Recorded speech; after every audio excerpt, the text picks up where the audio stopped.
Games Workshop, expectation versus reality. You know, there's always been this thing, and I think it's gone way back now, where people have thought they're getting one thing a certain way, and that assumption clash can sometimes cause problems. You know, the kind of game you're buying into, is it necessarily the game that you are actually buying into? You know, even through history, you'd buy the starters boxes or whatever, and they'd be filled with plastic, easy to assemble miniatures.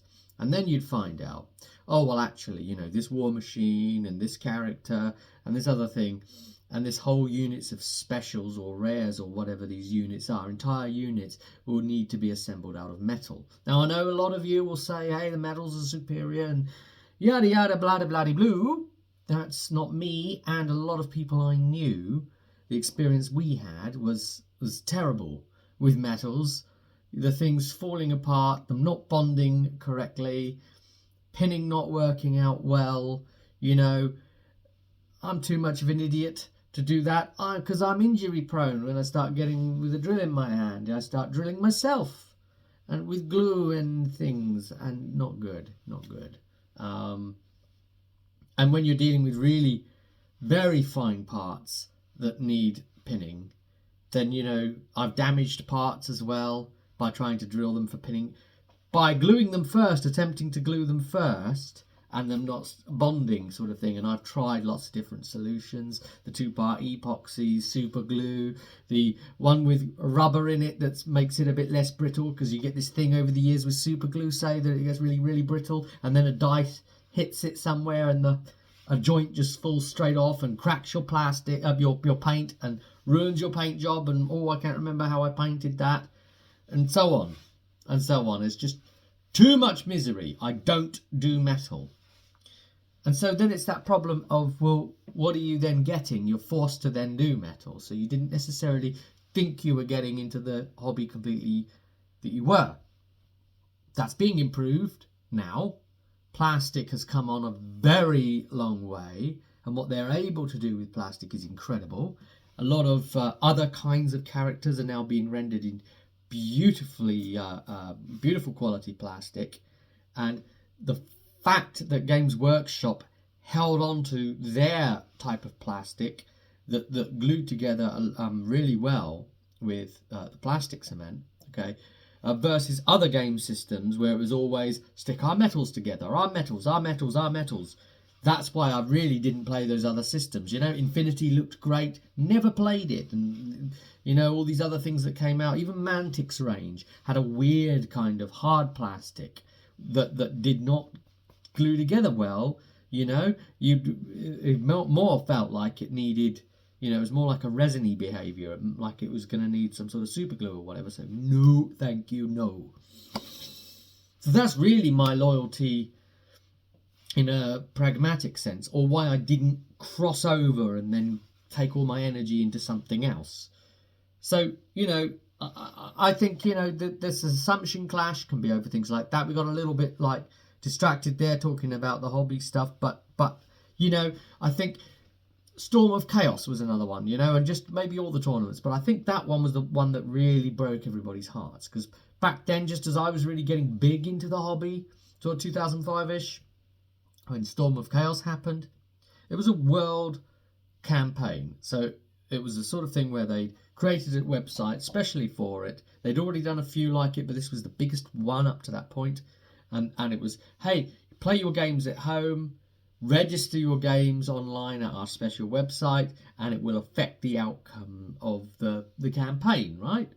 There'll be a narrative write-up every week, and, you know, there'll be references back to some of what happened there in your games, and you'll be able to see the battle map and see how things moved across the map and based on the games you played, right? So this was an invasion of the Empire by Chaos, and a lot of people flocked to this. A lot of people put their hearts and souls into this because they thought, yes, finally, we can have some sort of control, you know, we can have some sort of feedback. This was a narrative event. The world was just aching, and they said, yes, Games Workshop, I will give you all of this energy, this beautiful, beautiful energy that's attached to cash, energy is attached to cash. You know, cash and energy. Cash and energy. Take it alls. And what Games Workshop actually delivered was this more set on the rails, wasn't quite what everybody was expecting. The outcome was more kind of set. The orcs and goblins, because they were being led by Grimgor, even though a lot of the community hated Grimgor, because he was a very sort of two-dimensional dummy, apparently they were expected to actually be helping Chaos invade Middenheim, the Empire lands, and that whole bit, right? And because they didn't like Chaos, they were, you know, directing against Chaos, playing against Chaos, and it's like the players got told off. You know, the Orcs and Goblins could have done better if they'd have done what it was expected of them and helped out Archaon more. Because Archaon, effectively, you know, he lost at the Battle of Middenheim. And, you know, Sir Gav of Thorpington, you know, who I'm on about, right, did a little ride up there where Grimgor basically comes along and does the, knocks Archaon on the ground and then plays Got Your Nose with him, right, and then runs off. Like, a very un-orky thing to do. He's like bested Archaon, he's at the thing, and okay, so yeah, you heard that the hundreds and hundreds and hundreds strong Orc and Goblin forum community were anti-Archaon and anti-Grimgor, basically, because they had their own warlords, their own fluff that was doing their own thing, marching upon the Empire, but wiping out Chaos here, there, and everywhere. And they didn't like Chaos. They didn't like Chaos because of all the spotlight they were being given. It was all Chaos this and Chaos that back at the time, right? Chaos, but you know, they were treated like, you know, the special little, like the Space Marines, basically. It was just felt strangely weighted, all very Chaos. And so, you know, that happened. The narrative outcome was frustrating. Grimgor gets beaten, yeah, sent back to the wastes or whatever, not even gets killed. Grimgor would have killed him, should have killed him. So that was just ridiculous and made us all hate Grimgor even more, right? And then Archaon has failed to take the flame, yeah, and then he's rewarded as the Ever-Chosen anyway, and he's rewarded by literally being the big bad that runs things as Age of Sigmar continues. Like, Age of Sigmar, the very thing that set a lot of Warhammer players, including myself, off. And it's like another slap, because, oh look, it's Archaon leading all of Chaos after the old world has been destroyed. How about that in your faces? So, you know, very frustrating. So I think that was one that broke everybody down. And Games Workshop really didn't need to do that. They could have just, you know, gone with a heart of kind of narrative outcome and just let things play as they were. Because do you honestly think they would have let Middenheim become conquered if it had been the other way and all the community were trying to crush the Empire? The Empire outplayed Chaos, as it turns out, for, you know, rules results, and the Orcs and Goblins helped. Basically, that happened. All the players across the world, they really got involved. Like hundreds and hundreds of players on this Greenskin forum really got involved. Yeah, and I was, you know, partly involved in that as well as their battle standard bearer. And as an aide to one of the great warlords. They had 5 warlords there leading all of that. And, you know, if Chaos had have won that, Games Workshop wouldn't have allowed Chaos to claim Middenheim. It wouldn't have been like some, you know, dark spot on the land that the Empire can't go near. It would have been like, oh, we've got him, we've got the flame, and now we retreat. It would have been just something, and they would have still justified it as, oh, now Archaon's the best. He's run off and be the best over there. Oh, and look, he survived into Age of Sigmar happening because, you know, he got the flame. Well, guess what? He survived anyway without the darn flame. You know, plot armor. So I think I think basically people felt like they had an opportunity and it was snatched from them, and expectation isn't necessarily what they thought it was. Now, I think that could be happening again, perhaps, with Warhammer the Old World. People think, yay, Warhammer Fantasy's back. It's not. You know, rules-wise, you could maybe call it Warhammer Fantasy 9th Edition. It's not a big stretch. Maybe to call it mechanically 9th edition, right? And, you know, a number of things have changed, obviously, and they've increased the base sizes and all the other doobly-doo, but it should be said, you know, that this is being handled differently. This is not being handled as a frontline game. It's being handled as a side game. It's not going to get the same amount of support. And I think we're also seeing that it's not being handled as like some big launch game with like, oh my god, all these new models and haha, come to it all now. It's going to be a lower budget affair. And we can see that by the fact that the first 2 boxes that have been announced are, you know, containing very, very old models still. And, you know, people are trying to justify it and sort of say, hey, you know, back then I was maybe a kid and I couldn't afford it, but now I can afford it, and so now I'll do it. But I think the thing to point out is, you know, that with that and the potential for scale creep coming forward, and some of the older sculpts being a bit dodge, you know, I think expectation and reality is 2 different things. We're like waiting for these long pre-orders to get at something that's ages old and gone already. And coming back in its gone state effectively with new bases. It's kind of ludicrous almost, you know. There's a madness to this. Like some of these old sculpts, when you compare them to what Games Workshop are doing in fantasy models now, with say like the Warcry line and even indeed the Age of Sigmar line, like how good the quality they're getting out of plastic miniatures, how good that looks. And you know, like take as I saw in another video that demonstrated it very well actually on here, how like a skeleton was always just a basic skeleton and his weapon. He's just like a naked dude with a weapon basically, but he's bone, so it's all right, okay. And now they got like skeletons in remnants of armor and cool looking bits of helms and like interesting different poses. They aren't all just that one guy like that.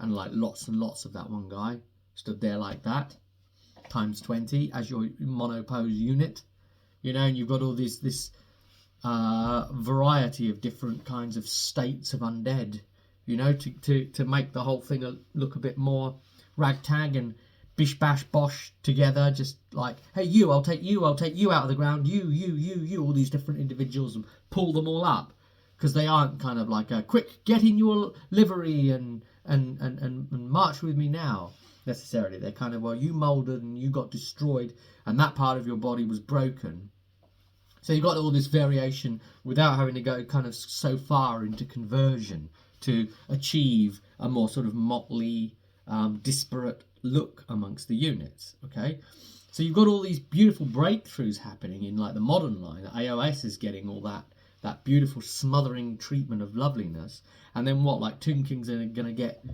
little monopose guy again, yeah, or something. It's like, you know, what are we getting?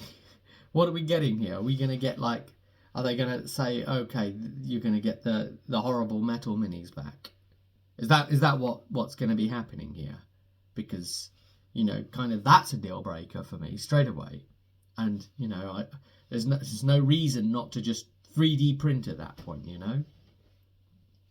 Games Workshop won't like that. But it's at the point where, you know, a lot of the 3D printing company stuff, like, say, Highland Miniatures, for example, I've seen, like, at least the visual renders.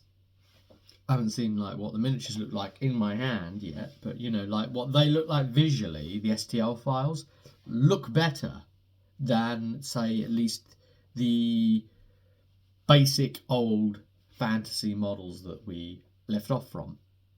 They look more modern, like, so there is this kind of expectation that Age of Sigmar has created, you know, of like an expectation of quality. And I think you know, that new models need to match that level of quality. Are we all waiting here with bated breath for something that's going to be a bit shit, really, to handle?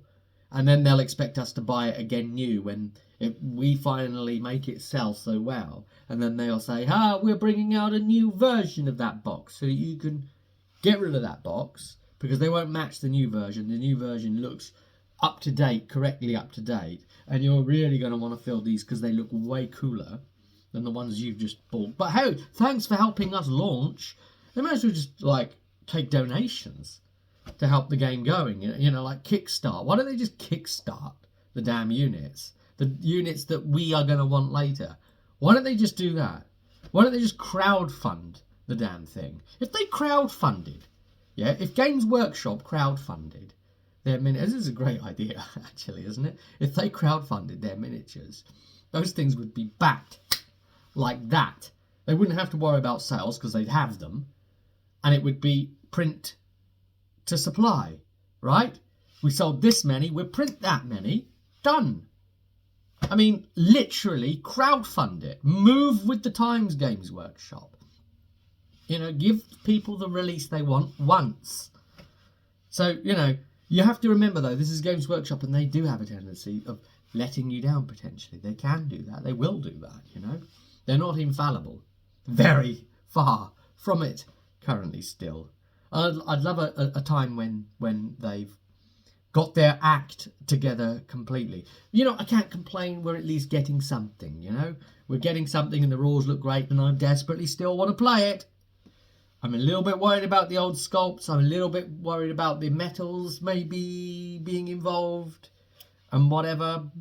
We'll see how that's going to work. See, this is the other thing. People are expecting, oh, I'm going to be able to get at my army and play it. No, you won't. I expected to be able to get at least the rule book. No, you can't. It's sold out everywhere. You can't get it. You know? Oh, well, you know, I should at least be able to see what the points of my units are. No, you can't, because we haven't got that book either. You maybe read about it online from the people that were sent it free. You know, the influencer types or whatever, yeah? But, you know, you can't have it. You can't have it. Again, back to Games Workshop shareholders. It's like, there's one thing for not enough miniatures to be available, but it's another thing completely to not have enough sodding books available for people to be able to look at, you know? What? What's that about? Yeah. So, anyway, expectation is that we're going to be able to play these armies nows. No, you can't. So, Bretonnian Tomb Kings, that's it. And because of FOMO, they're expecting, oh, well, do you know what? I don't really want to play Bretonnians and Tomb Kings. But Warhammer, I'm going to buy some Bretonnians. Oh, I'm going to play him against some Tomb Kings. Oh, and he's playing some Tomb Kings. Oh, we're going to play Bretonnians and Tomb Kings. Oh, look, they've just announced Orcs and Goblins. It's not coming yet. There's no date. They haven't, like, mapped out the entire path of when you're getting everything, you know? What's it going to be? All through the year, they're going to finally announce these armies that are already, in some cases, 2 decades old. Like it's something new. Are you going to get, like, the final one at Christmas? Is it going to be finally, here's the books for that. Here's the scraps you're begging for. Oh, please give me those scraps. Oh, please. That's us. That's us. There you go then. Pay us top rate for those scraps and you'll be happy with them. Yes, I'm so happy. I finally have my scraps.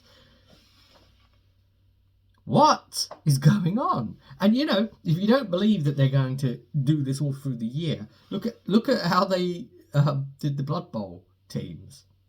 They really eked that out, didn't they? Like, that would have made more sense to have all of that released quicker. Because, you know, that stuff needs to play against each other in leagues and things at least, yeah? Because you can't keep playing the same team over and over again. There's like an organised play kind of feel to that, yeah? And so, but no, they took ages releasing those damn Blood Bowl teams. And then just finally, when you got a grip on it, they just brought out a new rulebook anyway and pulled that malarkey. And then it was like, do you know what? No. So I didn't get the new rulebook of the next new rulebook of that or whatever. Expectations, you know. I'm excited and I shouldn't be. It's not good for me. It's not good for me. And you know, what do I want to play? Well, some of the other stuff maybe that's not been announced yet. So I could buy some old sculpts or wait for those same old sculpts to be sold to me as a new product. Or maybe they'll bring out something new. Maybe, but they're not telling us anything. And that's the other thing. They're maddening. They never tell you anything. You just want to sort of like know, don't you? Should I buy these or should I wait? Like, what should I start painting? What should I start doing? What's going to still look relevant a year from now? And what's going to look old? What should I bloody paint? But they never tell you anything. It's maddening. It really is. Well, I'll see you soon.